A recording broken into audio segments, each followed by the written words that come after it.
আমি আশা করছি আপনারা সবাই ভালো আছেন, সুস্থ আছেন। আমি আপনাদের সুস্থতা কামনা করছি আল্লাহর কাছে। আল্লাহুম্মা আমিন।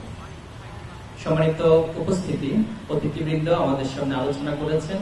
আপনাদের কথাগুলো আমরা শুনেছি, আপনাদের প্রত্যেকের কথাগুলো আমি পার্সোনালি নোট নেওয়ার চেষ্টা করেছি। আমাদের টিমরা রয়েছেন, তারাও নোট নিয়েছেন।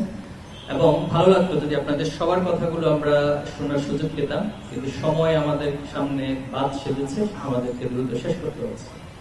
সম্মানিত উপস্থিতি, আমি আমার বক্তব্যের শুরুতেই স্মরণ করছি বিশেষভাবে যারা ইসলামের জন্য, আল্লাহর জমিনে ন্যায় প্রতিষ্ঠার জন্য, বৈষম্যহীন সমাজ গড়ে তোলার জন্য তাদের জীবনকে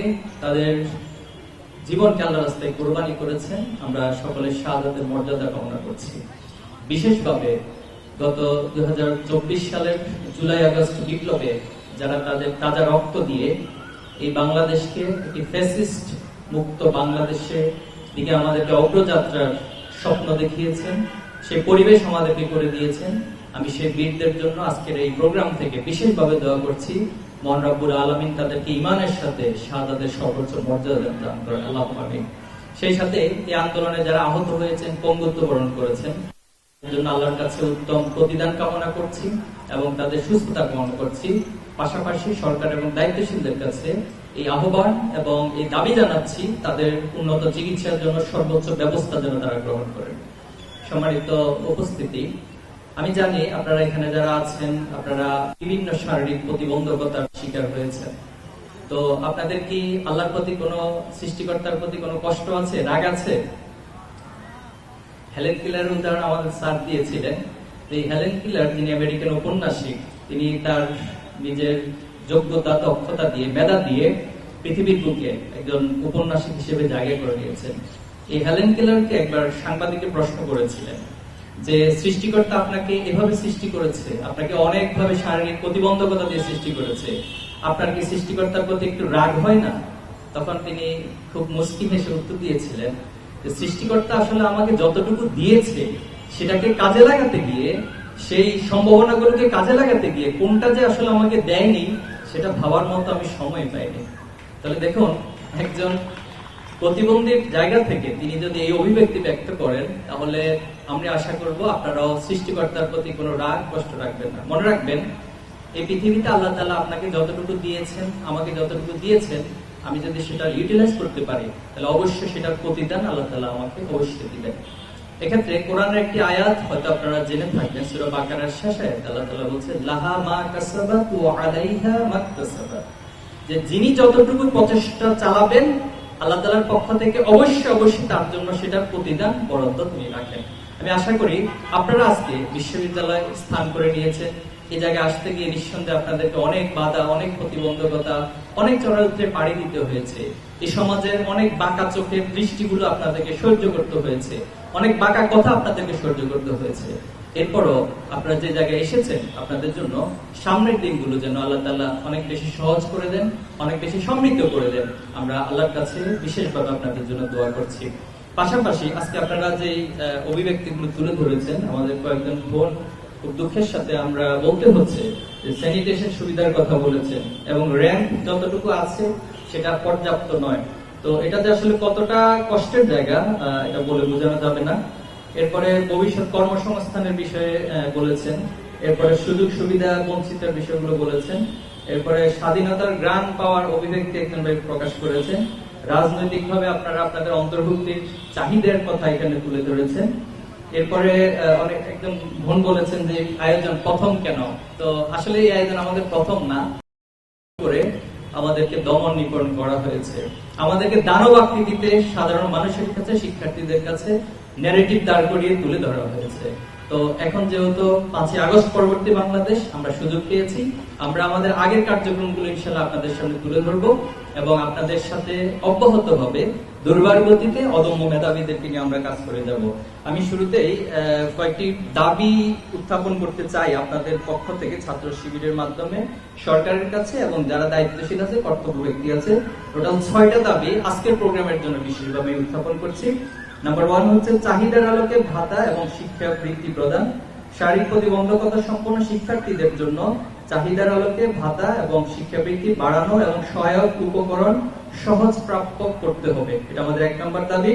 2 নম্বর দাবি হচ্ছে অন্তর্ভুক্তিমূলক অবকাঠামো এবং পরিবহন, সরকারি বেসরকারি ভবন, শিক্ষা প্রতিষ্ঠান, হাসপাতালের অবকাঠামো এবং গণপরিবহনকে বাধ্যতামূলকভাবে প্রতিবন্ধী বান্ধব করতে হবে।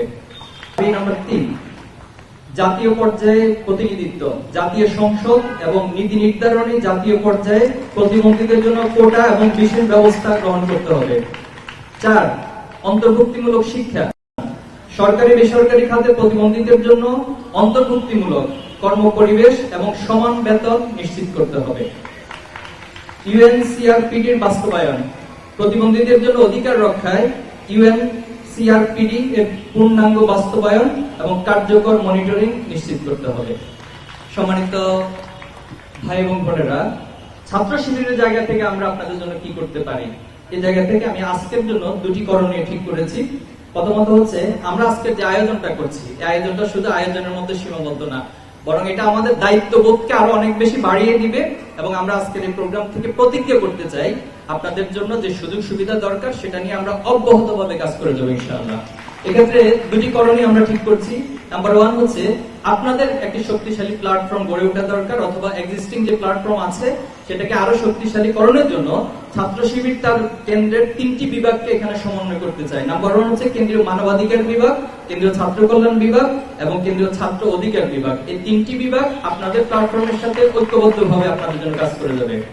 2 নম্বর যে কাজটা আমরা আজকে করণীয় ঠিক করছি, আপনাদের গল্পগুলোকে আমরা শুধুমাত্র আপনাদের মধ্যে সীমাবদ্ধ রাখতে চাই না।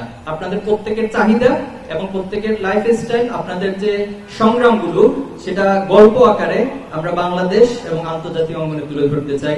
এজন্য আমরা মিডিয়া বিভাগ, আমাদের প্রচার বিভাগ সহ এই টিম আপনাদের সাথে কাজ করবে ইনশাআল্লাহ।